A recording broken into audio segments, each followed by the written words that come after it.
So what about the other 1% of the UFO phenomenon? Has there ever been legitimate sightings?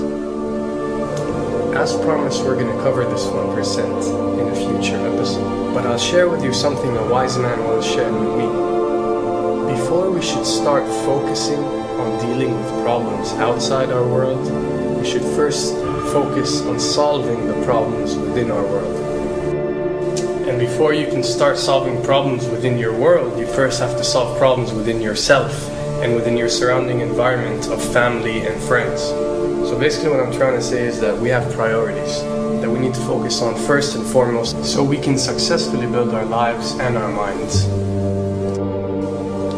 Now, it's no secret that the difference between what the government knows about UFOs and aliens and what is shared or released to the public is extremely enormous. And unfortunately, governments and several organizations on Earth are taking advantage of the UFO phenomenon to achieve worldly agendas. So why do we see particle beams, huge ones, firing at things that are, you were saying 200,000 Gs? Yep. I mean, go over that. Well, because I think it's part of a test for if there are bad guys out there. Or maybe they're doing preparations for factions. We may be looking at more than one faction. Remember, these groups tend to fragment. They fractally fragment so that you have wars within wars within wars. You know, but why would NASA release that footage? Well, remember, you've got all the good guys in NASA, and then you've got a few who are not good guys. The good guys don't know that there's something to keep secret.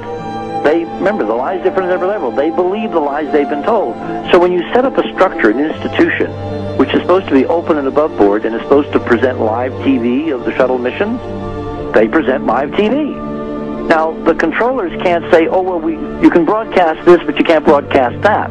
Because the honest guys will then say, sure. Well, why can't we broadcast that? So people always say if this was happening, it would come out, and it is coming out. Well, I mean, I agree with you. When you've got the Catholic Church saying we need to love the aliens, they're our brothers, when you've got every major denomination saying it, when you've got all the movies, and you've got, in the 80s, huge programs at the Olympics with aliens landing, fake aliens, and you've got huge things the size of 3 football fields floating over Dallas, and stuff all over the place.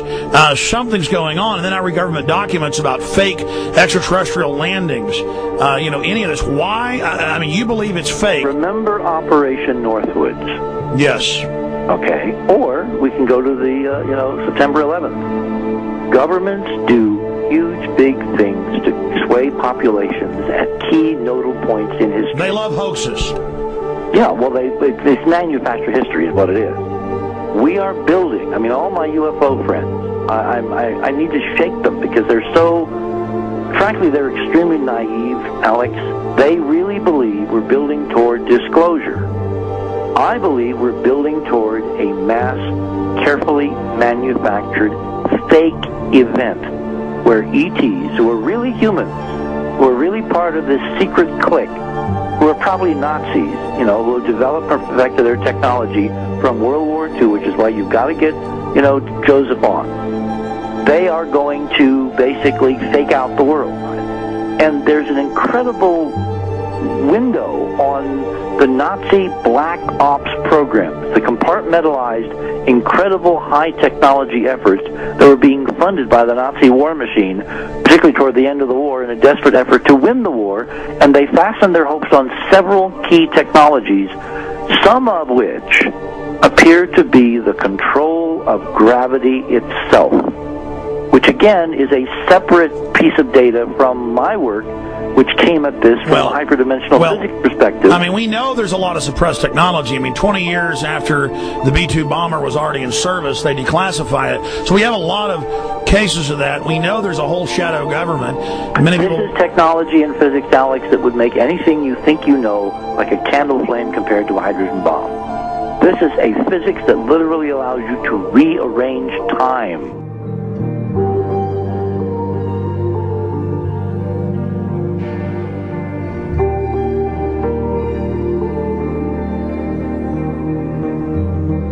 But I mean, imagine you've got all these compartments in these pyramids, pyramids within pyramids of compartmentalization. That's why that's the New World Order symbol. And I mean, we don't know what they've got because they are so secret. We know they lie so much. We just know it's advanced. Mainline scientists say they're 30 years advanced. So Richard C. Hoagland, what I'm saying to you is, I'm entertaining what you're saying. I respect you. I think you're a great guy. My only issue is, like you said, dealing with what we know they could be up to. The fact, Alex, we have done experiments. We have our own data. We have experiments now from the Soviet Union. 30, 40 years when the Iron Curtain came down, you know, when Glasnost finally prevailed, a huge amount of stuff was declassified from the KGB as well. And we now have put this data together.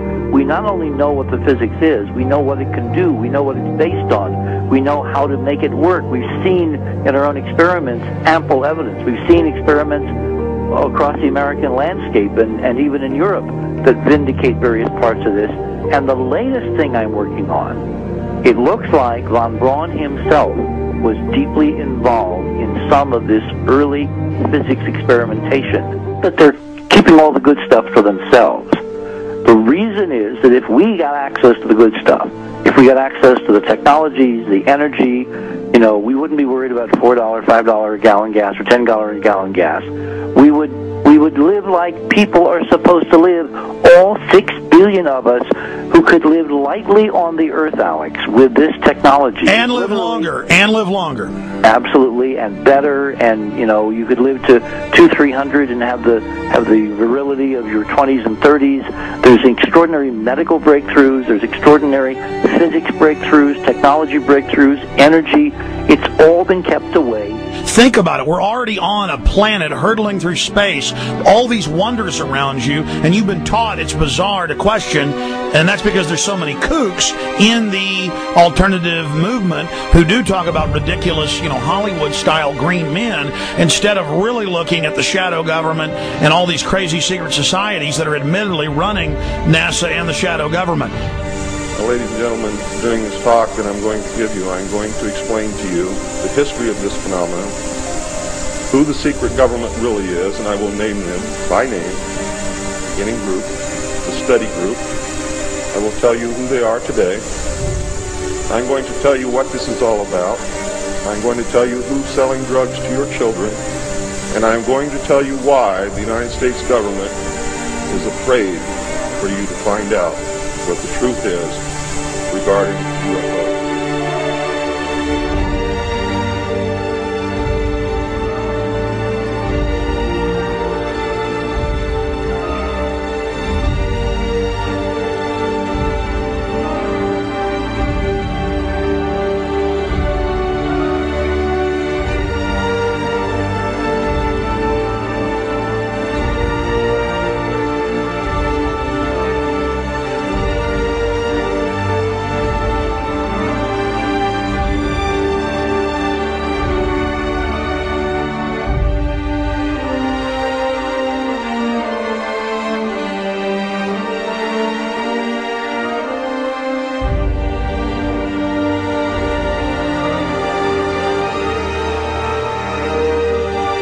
And it turns out that even though she remembered that she'd been part of the team to debrief the astronauts, she couldn't remember a thing that they said.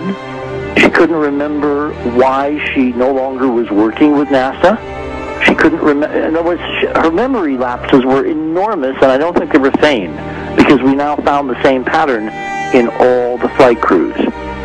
Because the awful truth, Alex, is they have been brainwashed. They have been mind controlled.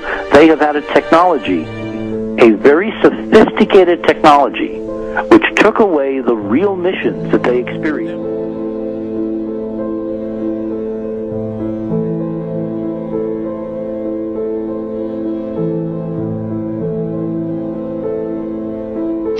Sorry.